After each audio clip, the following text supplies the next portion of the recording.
안녕하세요. 몸신 한의사 한진우입니다. 오늘은 체중 조절 그 세 번째 영상인데요. 오늘 주제는 바로 운동입니다.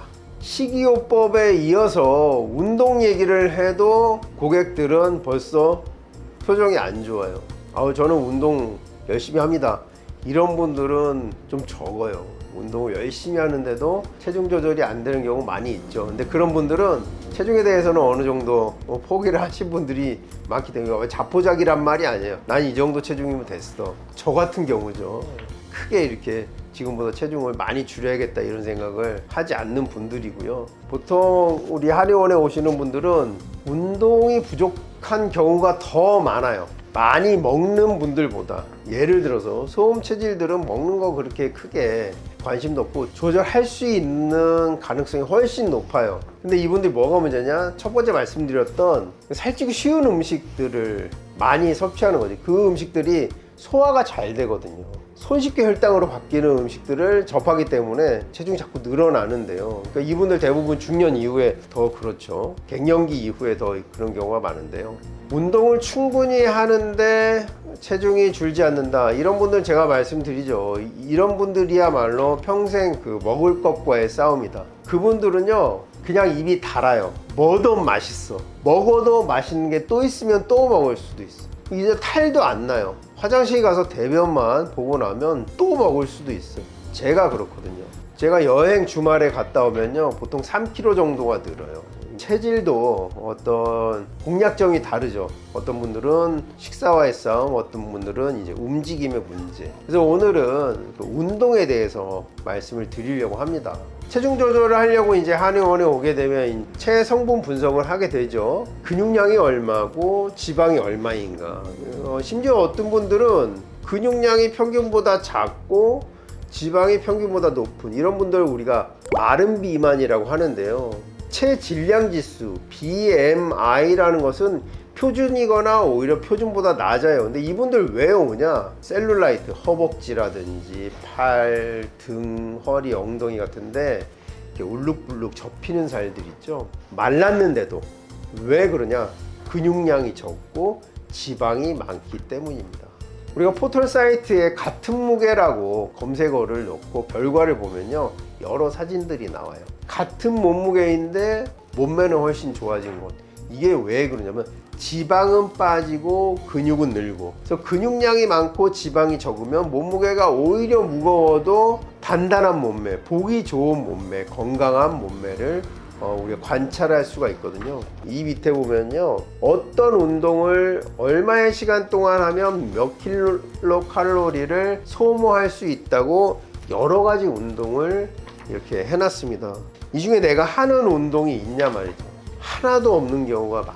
아무것도 안 합니다. 차라리 반려견이라도 있으면 강아지 산책 때문에 움직이기는 해도 나를 위해서는 하나도 안 움직인다.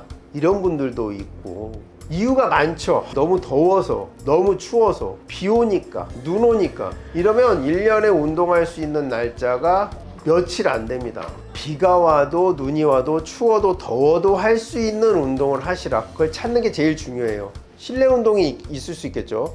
말하는 헬스클럽, 배드민턴, 탁구, 수영도 있을 수 있고, 날씨와 상관없으니까 이거 핑계도 없죠.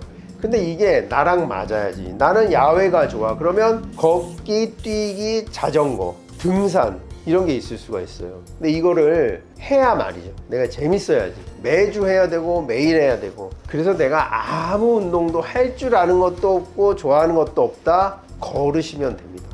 걷기는 어떤 비용이 일단 필요가 없죠. 장비도 필요가 없어요. 그리고 집 앞에 나서면 바로 운동 시작, 집에 들어오면 운동 끝. 어떤 준비나 마무리 과정이 전혀 필요 없죠. 그래서 장점이 있는 거예요. 근데 걷기가 운동이 안 된다? 안 걷는 것보다는 훨씬 낫다는 거예요. 제가 걷기에 대한 책을 많이 읽었어요. 뭐 걷는 사람 하정우, 이 사람 있잖아요. 자기 사무실 나갈 때, 촬영소 갈 때, 심지어는 공항에 갈 때도 걸어서 간다는 거예요. 근데 이 사람은 이제 직업이 특수하게 연예인이니까 뭐 미리 나오면 되고, 근데 몇 시간이 걸리더라도 그 시간을 미리 내면 되는데 우리 직장 다니고 일반인들 그렇게 하기가 어렵잖아요. 제가 규칙적으로 걸어라, 정 걸을 시간이 없으면 사실은 운동할 시간은 미리 빼놓는 게 맞아요. 내 건강을 위해서 무슨 요일 몇 시부터 몇 시까지는 내가 운동을 해야겠다라고 미리 시간 배정을 해놓고 운동하는 것이 가장 좋습니다. 근데 이게 안 될 때는 출퇴근을 이용해서 운동하는 거예요.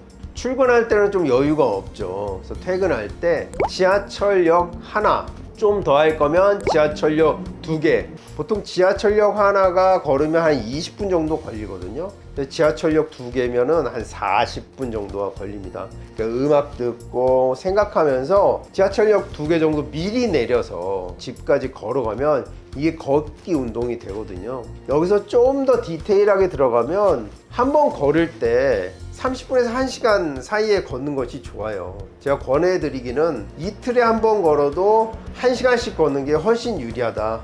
처음에 운동 걷기 시작하면 15분, 20분 동안은 근육 사이사이에 있는 에너지 물질을 사용하거든요. 그래서 운동의 효과는 20분 이후부터 나타난다고 하면은 매일 30분을 걸으면 어제 10분, 오늘 10분 걸은 결국에는 지방 연소는 20분 정도가 되고, 이틀에 한 번 1시간을 걸으면 이틀에 한 번 걸었지만 40분의 운동 지속 시간이 지방을 연소하는 시간이 되니까 한 번 걸을 때 좀 더 많이 걷는 것을 권해드립니다. 아무 운동도 안 한다? 그럼 걷기부터 시작하세요. 거기서 좀 기분 좋을 때는 좀 뛸 수도 있잖아요.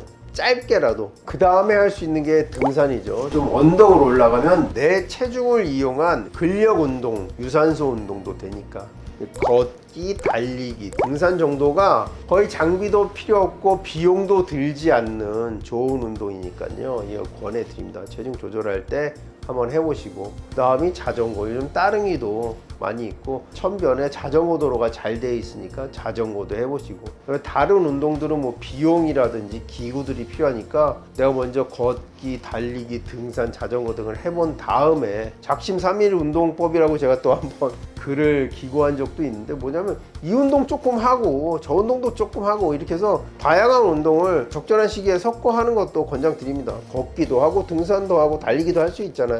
여러 가지 운동들을 하면 되고요. 운동에 대해 설명을 드렸는데, 일단 내가 아무것도 안 하는 것보다는 몸을 움직여야 된다는 게 기본 철칙이에요. 여기서 제일 접근 가능한 운동이 걷기. 많이 걷는 게 건강, 체중 조절에 도움이 됩니다. 얼마 전 최신 기사를 보니까요, 하루에 2-3천 보만 걸어도 안 걷는 것에 비해서 여러 가지 질병이 덜 걸릴 확률이 굉장히 높아진다. 질병에 걸릴 확률이 현저히 낮아진다. 2-3천 보만 걸어도 5-6천 보를 걸으면 그것보다 훨씬 더 낮아진다. 지하철 타고 출퇴근만 해도 2-3천 보는 걸어요. 지하철 한번 환승한다? 그러면 이게 한 5-6천 보 되거든요. 걷는 운동. 그러니까 대중교통을 이용하는 것도 체중 조절에 도움이 될 수 있으니까요. 뭐 이런 점 한번 유념해 주시고, 운동 그럼 벌써 헬스 끊어가지고 막 힘들고 고역이야 이렇게 생각하지 마시고, 내가 할 수 있고 지속 가능하고 눈이 오나 비가 오나 추우나 더우나 할 수 있는 걷기부터 시작하자. 이게 오늘 운동편의 가장 핵심입니다. 지금까지 체중 조절에 관한 2가지 시기, 그 다음에 운동, 오늘은 운동에 대해서 말씀을 드렸습니다. 다음 영상에서는요, 그 체중 조절에 관련된 한의학적 치료에 대해서 말씀을 드리도록 하겠습니다. 시청해 주셔서 감사합니다.